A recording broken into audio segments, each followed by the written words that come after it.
Bonjour, Sébastien Gagnon, kinésiologue ostéopathe. Aujourd'hui, je vous parle d'un projet qui me tient à cœur, la routine fondamentale. Dans mon travail, j'ai réalisé que beaucoup de personnes venaient me voir avec des blessures qui étaient arrivées dans des gestes de la vie quotidienne. Donc, en faisant des choses banales, ils se retrouvaient avec des blessures. Donc, je me suis penché un petit peu sur la problématique.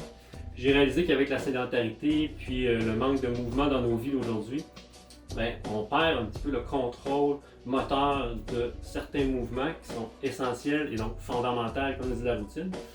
Puis ces mouvements-là, ils ont besoin d'être entraînés et surtout d'être programmés dans notre cerveau pour être bien faits. Et cette programmation-là se perd. Donc, j'ai décidé de bâtir une série d'exercices qu'on peut faire tous les jours pour réussir à entraîner ce contrôle moteur-là. Donc, ces exercices-là sont basés sur 6 mouvements fondamentaux. Le squat, on le retrouve dans la vie de tous les jours pour s'asseoir, se relever dans une voiture ou sur une chaise. La poussée que l'on va faire dans la journée sur un chariot d'épicerie ou sur une porte. Le tirage, donc lorsqu'on veut tirer quelque chose vers l'arrière ou qu'on va prendre un enfant pour le ramener vers soi. Ensuite, la rotation du tronc, donc qui va arriver lorsqu'on déplace des objets d'un endroit à l'autre.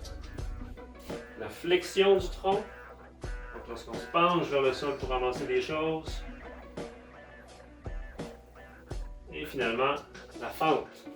On fait un grand pas vers l'avant, ne serait-ce que pour aller attacher les souliers ou ramasser des choses d'une autre façon.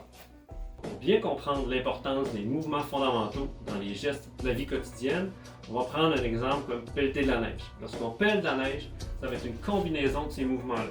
Il va y avoir un squat, dépendamment de la technique, mais il va y avoir un squat, il va y avoir une flexion du tronc, il va y avoir une poussée avec les bras, ensuite l'extension du tronc et une torsion du tronc.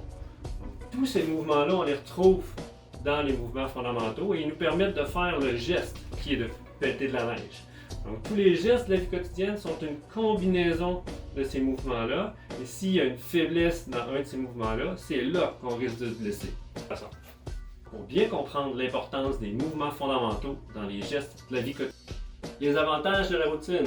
Premièrement, c'est une routine qui va vous demander peu de temps. Parce que de faire la séquence d'exercices 3 fois maximum va vous demander au maximum 15 minutes par jour à faire. Deuxième avantage, c'est une routine qui demande peu d'efforts. Parce que l'important, c'est d'entraîner les patrons moteurs. Donc, la façon de faire le mouvement est beaucoup plus importante que l'intensité qu'on va y mettre. Et troisième avantage, c'est que ça demande peu de matériel. Vous allez avoir besoin de seulement un gallon de lave-glace pour la charge. Ça peut être un poids aussi qui peut faire, mais ça, vous allez pouvoir mettre de l'eau dedans et gérer la charge en conséquence. Vous allez avoir besoin d'un élastique. Parce qu'on va faire des travaux de tirage et de poussée. On va travailler l'élastique accroché à la hauteur des épaules. Donc, c'est là où ça va être intéressant, si vous n'avez rien pour accrocher votre élastique, d'avoir une ganse comme ça, que vous pouvez faire un nœud d'un bout, et à l'autre bout, une boucle pour accrocher l'élastique, et vous mettez la ganse là, dans le cadre de porte, et vous refermez la porte. Donc, ça peut faire un point de fixité pour accrocher votre élastique. En plus de travailler les patrons moteurs, la routine fondamentale va vous permettre de travailler votre coordination, votre force, votre équilibre, va également améliorer vos amplitudes de mouvement. Ça va vous donner un niveau d'énergie global amélioré et tout ça de façon douce et progressive, étant donné que c'est des exercices qu'on fait avec un niveau d'intensité qui est relativement bas et qu'on les pratique de façon quotidienne. D'avoir une ganse comme ça, que vous pouvez faire un nœud d'un bout. Comment fonctionne la routine fondamentale? Vous allez retrouver 4 niveaux de difficulté différents. Selon moi, le niveau 3 est le niveau de base que tout le monde qui n'a pas de problème de santé devrait être capable de faire. Dans chaque niveau, donc, ce qu'on va vous demander de faire, c'est de faire la séquence 1 à 3 fois et de la répéter 5 fois par semaine minimum, ou plus, idéalement, c'est encore mieux. Je vous suggère de commencer par le niveau 1. Et si vous arrivez à faire les 6 exercices avec la bonne posture, la respiration qui est adéquate et que vous les faites avec aisance, vous sentez que vous les maîtrisez bien, à ce moment-là, vous pouvez passer au niveau suivant. C'est très important de maîtriser chacun des exercices lorsque vous faites les routines avant de passer au niveau suivant. Parce que s'il y a un exercice où vous avez une faiblesse, où vous avez de la difficulté à le faire, ben c'est ce mouvement-là qui va venir vous causer des problèmes possiblement et peut-être causer des blessures lors de vos gestes quotidiens ou sportifs. Si je reprends l'exemple de pelleter de la neige, donc si votre squat durant la routine n'est pas adéquat comparé aux autres mouvements, mais lorsque vous allez pelleter, vous allez devoir compenser en faisant une flexion du tronc et travailler davantage avec votre dos. Donc vous allez trouver plus à risque de vous blesser dans le dos. Donc c'est important que tous les mouvements soient bien maîtrisés. Si je vous donne une image de ça, avec les mouvements, si on prend une chaîne avec chacun des maillons qui sont attachés ensemble, si on dit que chaque maillon est un des mouvements, eh bien la solidité de la chaîne va dépendre de chacun des mouvements. Si vous avez un mouvement qui n'est pas fort à côté des autres, la solidité de la chaîne va être affectée par ce maillon-là et elle risque de se rompre au maillon qui est le plus faible, c'est-à-dire ça peut être le squat ou un autre des mouvements qu'on retrouve dans la routine fondamentale.